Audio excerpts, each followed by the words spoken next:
El Valencia cerró la semana de entrenamientos con un partido a puerta cerrada contra el Ribarroja, conjunto valenciano de la tercera división, al que ha acabado venciendo por 4-0. Un partido de preparación donde la gran noticia ha sido ver al argentino Verbanega vestirse de corto 7 meses después de lesionarse la tibia del peroné tras un desafortunado accidente. El centrocampista argentino ha jugado casi todo el encuentro a un gran nivel en el centro del campo, donde ha compartido protagonismo con el valenciano David Albelda. Buenas sensaciones que no han pasado desapercibidas tampoco para el técnico rival Javi Pons. Nosotros la opinión que tenemos desde dentro es que ha estado muy bien.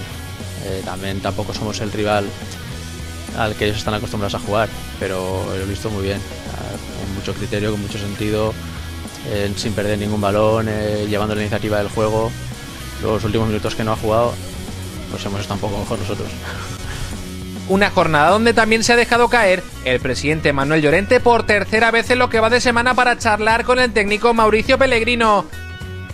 A la postre una mañana de buenas sensaciones y alegrías, aunque para alegría la del lateral del Ribarroja, Dani Tebar, que se ha llevado a casa el mejor premio de todos, las botas del argentino Ever Banega, el auténtico protagonista del día.